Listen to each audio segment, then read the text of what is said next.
అప్పటికి ఇప్పటికి ఏం గమనించారు తేడా? తేడా ఏం గమనించేది ఉంది, ఇసుక తగ్గింది రేటు. ఆ, అప్పుడు 6,000 7,000 దాకా ఉందిగా. ఓకే.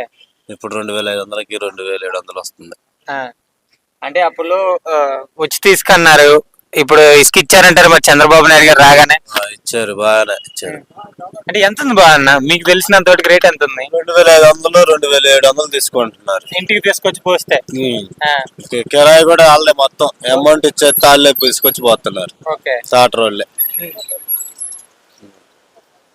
ఆ, ఇప్పుడు చంద్రబాబు నాయుడు గారు అధికారంలో రాగానే ప్రజలను మోసం చేశానని అంటున్నారు, మీరేమనుకుంటున్నారు? ఇంకా ఇప్పుడే వచ్చింది ఆయన, మెల్లమెల్లగా ఒక్కోటి వెళ్తా ఉంటాడు, ఒక్కో పని చేస్తా ఉంటాడు. ఇప్పుడే వచ్చింది ఆ, అది. అంటే పవన్ కళ్యాణ్ గారు కొత్తగా అధికారంలోకి వచ్చారు 10 సంవత్సరాల తర్వాత, మీకు ఎలా అనిపిస్తుంది? ఇంకా మనకి ఇంకా ఆయన దగ్గరికి వెళ్ళట్లేదుగా, మనం వెళ్తే తెలిసిద్ది మనకి. ఆ, ఇప్పుడే రన్నింగ్ అవుతుంది, ఆ, అప్పుడే మనకి ఇంకా 5 సంవత్సరాలు 4 సంవత్సరాల దాకా ఉంది. నా పేరు చందక రామరాజు, ఎక్కడి నుంచి వచ్చారన్న? విజయనగరం డిస్ట్రిక్ట్ అండి. ఎందుకు వచ్చారన్న ఈ ప్రజా దర్బార్కి? ప్రజా దర్బార్ అంటే నా సమస్య ఉంది. 2019లో ఉపాధి హామీ ఫీల్డ్ అసిస్టెంట్ గా మా అక్క 2006 నుంచి చేస్తాను మా అక్క ఫీల్డ్ అసిస్టెంట్ జాబ్ ని. 2019 వైసీపీ అధికారం వచ్చిన వెంటనే మాకు ఓటు వేయకపోతే మీ జాబ్ నుంచి తొలగిస్తామని మా అక్కని బెదిరించారు. అయితే మీరు మొదటి నుంచి టీడీపీ ఉండడం వల్ల మా అక్క, మేము ఎప్పుడు కూడా టీడీపీ మొదటి నుంచి ఉన్నాం కాబట్టి పార్టీ టీడీపీకి వేస్తామని చెప్పడం వల్ల అధికారం వచ్చిన వెంటనే 2019లో వచ్చింది, 2020లో మా అక్కని జాబ్ నుంచి తొలగించేశారు.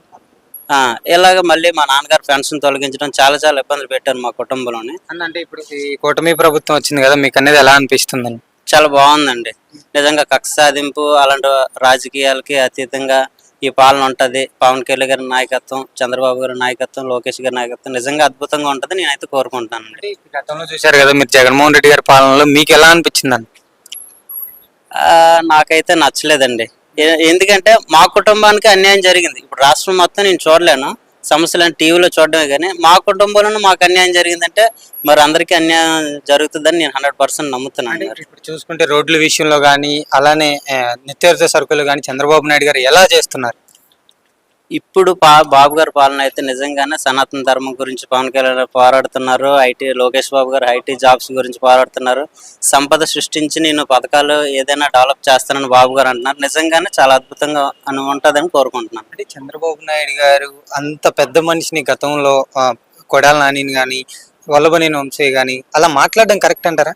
నిజంగానే ఈ రోజు వాళ్ళు ఓడిపోవడానికి, పతనం చెందడానికి, ఇంత ఘోరంగా ఓడిపోవడానికి నిజంగానండి వాళ్ళేనండి. కొడాలి నాన్నగారు కావచ్చు, అనిల్ కుమార్ యాదవ్, రోజా గారు, వల్లభనేని వంశీ. నిజంగానే అన్న ఎన్టీ రామారావు గారి పార్టీ కూతురు భువనేశ్వరమ్మ గారు నిజంగానే చిన్న గొడవలు, ఫ్రెండ్స్ మధ్య గొడవలు వస్తేనే కొట్టుకుంటాం, అటువంటిది భువనేశ్వర అమ్మ గారిని నిజంగానే తప్పుడు అన్యాయంగా నిందించి అలాంటివి చాలా ఇబ్బంది పెట్టారు. కాబట్టి ఇది అందరూ చూస్తున్నారు, నిజంగా అన్నగారు పెట్టిన పార్టీ కాబట్టి ఇలాంటి నిందించడం వల్ల నిజంగా ఘోరంగా ఓడిపోయారండి నేను అనుకుంటున్నాను. మీరేం చెప్తారు సార్, చంద్రబాబు నాయుడు గారు కానీ కళ్యాణ్ గారి పాలన కానీ ఎలా ఉంది? నిజంగానే ఒక మాటలో చెప్పాలంటే మహాభారతం కురుక్షేత్ర యుద్ధం ఎలా జరిగిందో తెలియదు, కానీ బాబు గారు అండ్ కృష్ణార్జునులు అనుకుంటున్నాను, పవన్ కళ్యాణ్ గారు, చంద్రబాబు నాయుడు గారు నిజంగా పాలన అద్భుతంగా జరుగుతుంది అనుకుంటున్నాను.